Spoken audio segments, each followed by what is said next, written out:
The Mad Gasser of Mattoon. It sounds like the title of a low-budget superhero movie, but in the quiet town of Mattoon, Illinois, the fear was very real and very weird.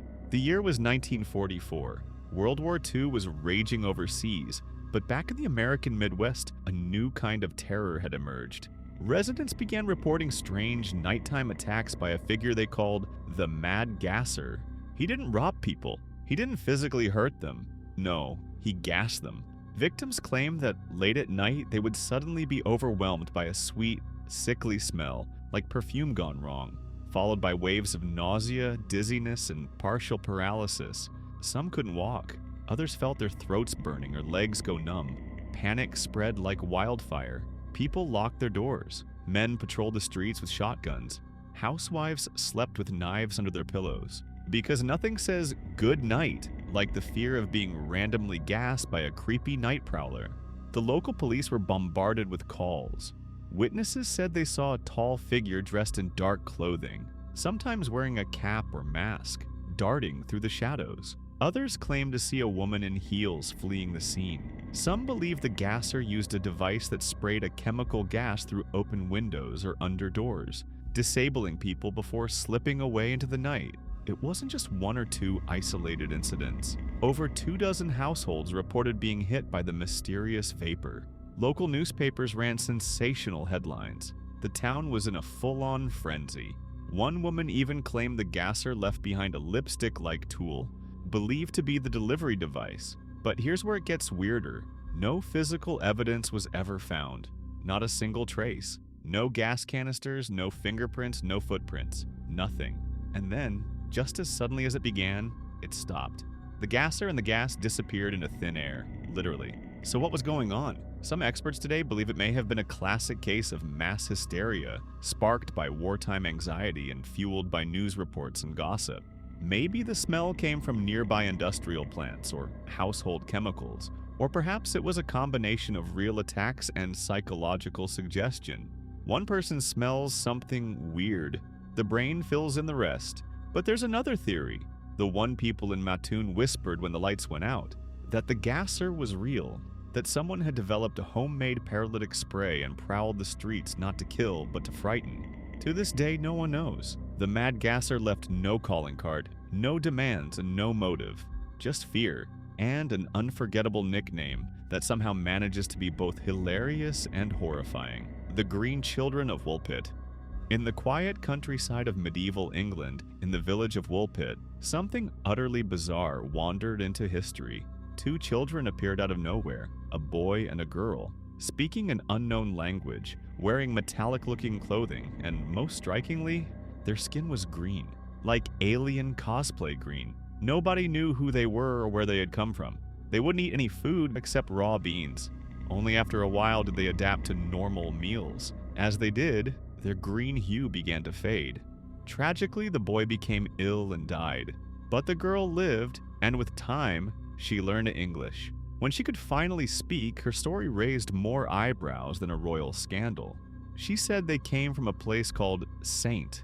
Martin's Land, a world where the sun never shone and everything was bathed in a constant twilight. She described it as entirely green. According to her, she and her brother had been tending their father's herd when they heard a strange sound, followed a tunnel, and suddenly found themselves in Woolpit. That's not folklore, that's straight-up multiverse stuff. Theories exploded. Some said they were Flemish orphans suffering from chlorosis, a type of malnutrition that turns skin slightly green. Others say they were refugees hiding in caves after a war, but details don't quite line up. No Flemish dialect matched their language. And why would they make up the Twilight Realm? Why the tunnel? Why the beans? Others believe the children might have come from a hidden underground world, or were interdimensional travelers who slipped through a crack in reality. And of course, some are convinced they were extraterrestrials, a lost scout party from the planet of the Peas. Their origins remain unknown, their story unsolved, and their appearance forever etched into history as one of the strangest events to ever disturb a sleepy English village.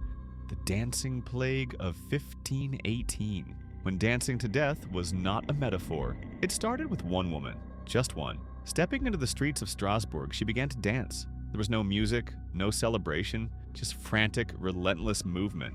People watched until more joined her. Dozens, then hundreds. Within weeks, the streets were filled with people dancing uncontrollably, unable to stop. Some collapsed from sheer exhaustion, others reportedly died, their bodies given out after days of nonstop motion. This wasn't a party, it was a full-blown plague, a dancing plague. City leaders, confused and terrified, decided the solution was to give the dancers more room. They built a stage, hired musicians, encouraged the dance. Yeah, their fix was to add a beat to the madness. But what caused it? Some scientists point to ergot poisoning, a hallucinogenic mold that grows on rye bread and can trigger seizures and delusions. Others blame mass hysteria, triggered by the brutal stress of famine, disease, and religious fear. This was medieval Europe after all. The trauma level was cranked to 11. There's also the theory of Saint Vitus's curse, a belief that a saint could curse people to dance uncontrollably as divine punishment. And then there are darker whispers of possession, cult rituals, or a supernatural curse gone out of control. Whatever the truth, the plague ended just as mysteriously as it began. The dancing stopped. The people either recovered or perished. It's a story that shows just how fragile the human mind can be and how easily a community can spin into chaos with nothing more than rhythm, fear, and maybe something darker in the air. The Taos Hum, the sound that drives people mad, but only in New Mexico. In the high desert town of Taos, New Mexico, there's a sound that isn't quite there, and yet it never really leaves. People describe it as a low, distant hum, something between a rumbling engine and a vibrating wire deep underground. But here's the catch. Most people don't hear it. Only a select few seem tuned in. They feel it more than they hear it, like their bones are picking up a signal their ears can't explain. For those unlucky enough to perceive it, the hum becomes an unrelenting presence. It follows them home, creeps into their bedrooms at night, burrows into their heads. It's not just annoying, it's maddening. Sleep becomes elusive.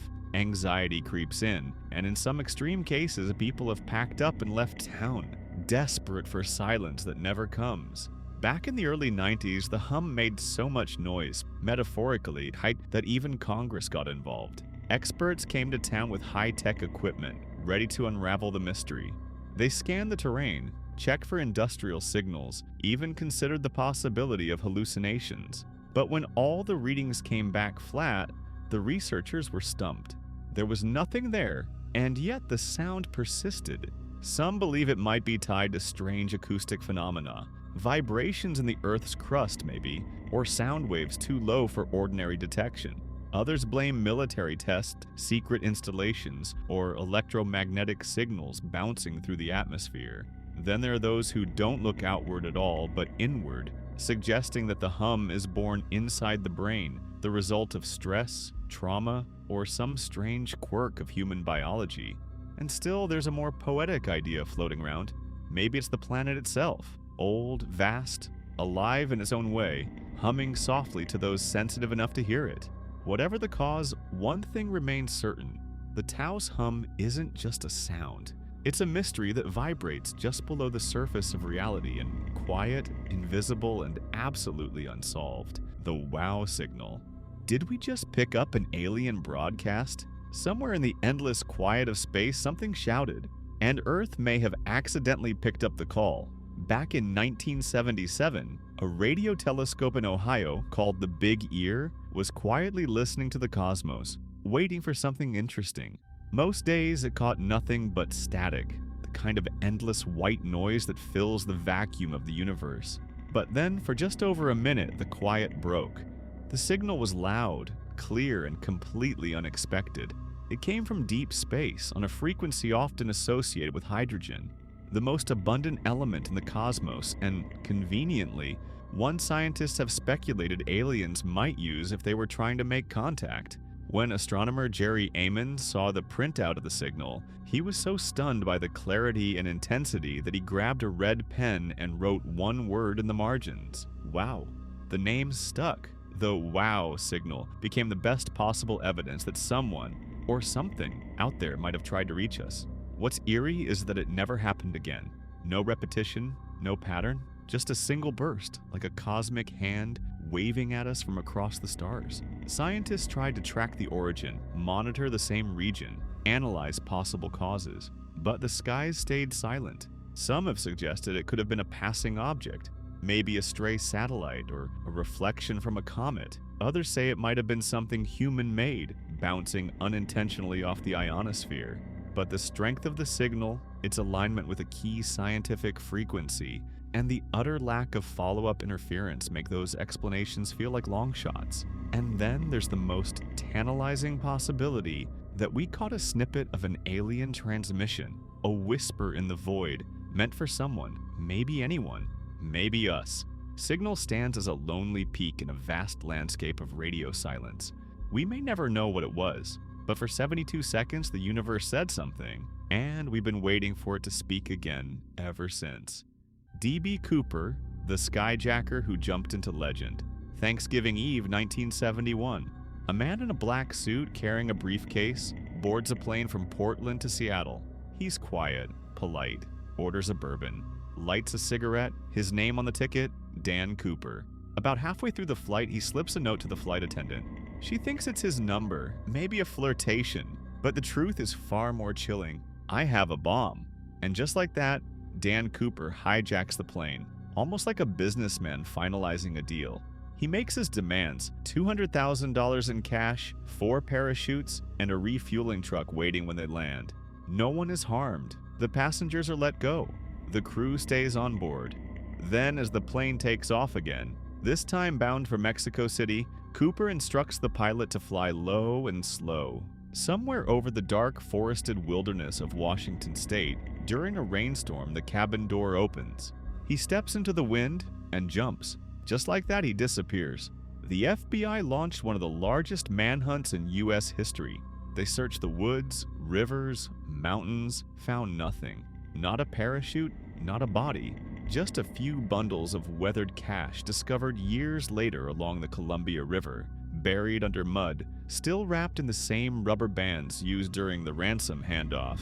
Speculation never stopped. Was he a military man with parachute training? A rogue CIA agent? A criminal genius who planned his vanishing act down to the last gust of wind? Some believe he didn't survive the jump, his body swallowed by the wilderness. Others are convinced he lived out his life in secret, sipping cocktails under an alias, watching the world chase his shadow. In 2016, after 45 years, the FBI closed the case. Officially, the trail went cold, but Cooper didn't just vanish from that airplane. He vanished into American folklore, a mystery with a name, a suit, and a parachute, and not a single trace left behind. A man who turned a plane ride into legend and walked, or fell, straight into the unknown. And that's history's biggest mysteries. Still unsolved, but now you're in the confusion. Like, subscribe, and I'll see you in the next one. Peace.